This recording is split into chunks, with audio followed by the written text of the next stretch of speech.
আজ সকালবেলা হঠাৎ করে আমার হাজব্যান্ড ফোন করে বলল যে তুমি কি কোনো অ্যামাজন থেকে অর্ডার দিয়েছো? আমি শুনে একটু অবাক হলাম। না, আমি অ্যামাজন থেকে তো সেরকম কিছু অর্ডার দিইনি। তো বলল এরকম একটা অর্ডার রয়েছে, আমাকে ফোন করে বলল ক্যাশ অন ডেলিভারি আছে, 300 টাকা দিতে হবে। তো আমি ওকে বারণ করলাম যে না, এরকম কোনো অর্ডার দিইনি। তাও একবার রিচেক করে নিলাম অ্যামাজনে গিয়ে, অ্যামাজন অ্যাকাউন্টটা, যে সেখানে আমার অর্ডার হিস্ট্রিতে কোনো রকম অর্ডার আছে নাকি। কিন্তু না, আমি কোনো রকম কিছু অর্ডার দিইনি। মেয়ের একটা খাবার ছাড়া আমি টিফিন বক্স এরকম কিছু একটা অর্ডার দিয়েছিলাম। তো কোনো রকম অ্যাপারেলস জাতীয় কোনো জিনিস আমি অর্ডার দিইনি।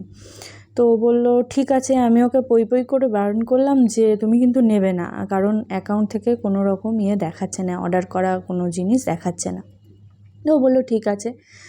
তো ইন দ্য মিন টাইম আমি স্কুলে ছিলাম, আমার হাজব্যান্ড কাজে ছিল।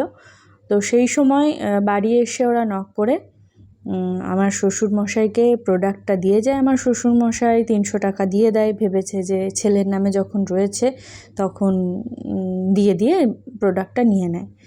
তো বাড়ি এসে আমি যখন এটা খুললাম, খুলে দেখছি এই অবস্থা। একটা পুরনো চুড়িদার, সেটা ডেলিভারি দেওয়া হয়েছে। আমি অবাক যে ওরা কোথা থেকে এই ডেটা পেলো, কিভাবে ফোন নাম্বার পেলো। মানে আমি অবাক হয়ে যাচ্ছি যে কোনো কিছু অর্ডার দেওয়া না সত্ত্বেও এরকম জিনিস বাড়িতে চলে আসছে। আমি একদিন একটা ভুল করেছিলাম, ফেসবুক থেকে একটা প্রোডাক্ট মানে চুড়িদার আমার খুব পছন্দ হয়েছিল, সেটা অর্ডার করেছিলাম ওই লাস্টবার। ওইবারেও একটা পুরনো চুড়িদার আমার কাছে আসে।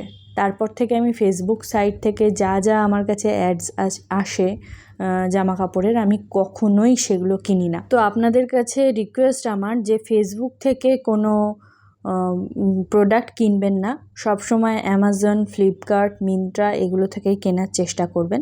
আমি এই 3টে সাইটই সবসময় ইউজ করি। আর থেকে বড় ব্যাপার একটা কুরিয়ার সার্ভিস, যার নাম ডেলিভারি। তো বেশিরভাগ ক্ষেত্রে ডেলিভারি থেকেই জিনিসপত্র আমাদের কাছে আসে। বিশ্বাসযোগ্য একটা কুরিয়ার সার্ভিস, তার থ্রু দিয়ে এরকম একটা জিনিস বাড়ি এসে পৌঁছালো, এটা আমার সত্যিই বিশ্বাস হচ্ছে না। আমি এখন কোন কুরিয়ার সার্ভিসকে বিশ্বাস করব? ইকম এক্সপ্রেস আছে, আরও মিন্ত্রার একটা আছে, তো এগুলো বিশ্বাসযোগ্য। কিন্তু ডেলিভারি সাইট থেকে এরকম একটা প্রোডাক্ট পাবো আমি আশা করিনি। আর হুবহু এখানে আমার হাজব্যান্ডের নাম লেখা রয়েছে, একদম অ্যাড্রেস প্রপার রয়েছে, ফোন নাম্বার প্রপার রয়েছে, তবুও ওরা আমাদের ঠকিয়ে চলে গেল অবলীলায়। তো সবাইকে বলবো সচেতন থাকুন, একটু দেখে শুনে শপিং করুন, এইটুকুনি।